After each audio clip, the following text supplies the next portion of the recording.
है ना, वो आपका एलिमेंट डीएनए पॉलीमरेज फर्स्ट के या फर्स्ट एंजाइम के कार्य करने के लिए आवश्यक है। पहला है एफी आयरन, दूसरा है जेडेन, तीसरा है ऑप्शन एमजी प्लस प्लस या एमजी मैग्नीशियम लिख के छोड़ दो, और चौथा कर लो एमएन। ठीक है, इन चारों में से कौन सा जो है ना वो आपका एलिमेंट डीएनए पॉलीमरेज फर्स्ट के काम करने के लिए आवश्यक है, इसके बिना वो काम नहीं कर सकता है।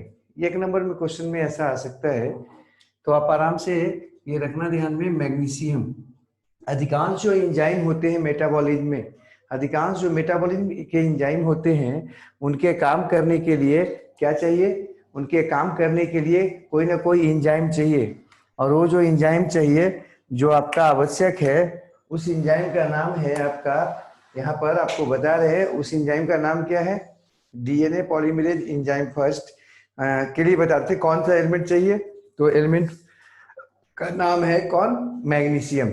मैग्नीशियम आवश्यक है, बिना मैग्नीशियम का वो काम नहीं कर पाता है।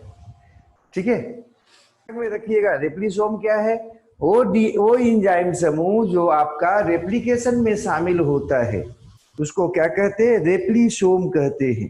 अर्थात एंजाइम का वह समूह जो रेप्लिकेशन करवाता है उसको कहते हैं रेप्लिसोम। ये कई एंजाइम का समूह होता है।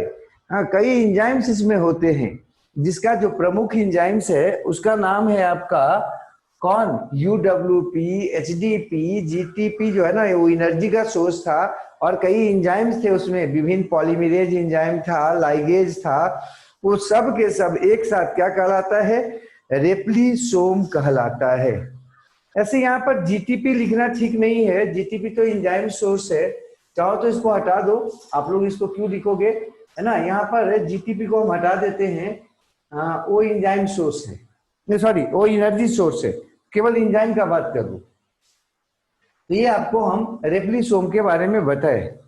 अगला जो बात आता है वो आता है प्राइमोसोम क्या है, किसको कहते हैं, तो वो आपका एंजाइम का रचना, एंजाइम का समूह जो डीएनए टेम्पलेट पर आरएनए प्राइमर बनवाता है उसको कहते हैं प्राइमोसोम।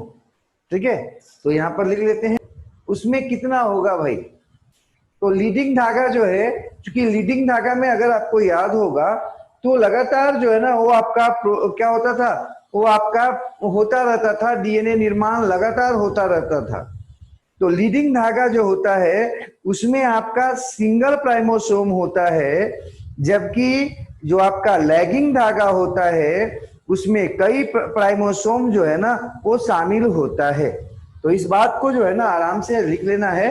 क्या लिख लेंगे कि लीडिंग धागा में केवल एक ही प्राइमोसोम रहेगा, लेकिन लैगिंग धागा का जब बात होगा तो उसमें कई प्राइमोसोम होंगे। और इसका रीजन क्या है, कारण क्या है, तो आराम से आप बता देना। इसका कारण ये है कि लीडिंग धागा जो होता है उसमें लगातार आपका डीएनए निर्माण होता है, इसलिए केवल एक ही प्राइमर बनता है, आरएनए प्राइमर, जबकि जो लैगिंग धागा होता है उस पर आपका कई आरएनए प्राइमर बनते हैं, क्योंकि उस पर जो डीएनए निर्माण होता है वो डिसकंटिन्यूअस होता है, लगातार नहीं होता है। तो ये आपको प्राइमोसोम के बारे में बताया या रेप्लिसोम के बारे में बताया।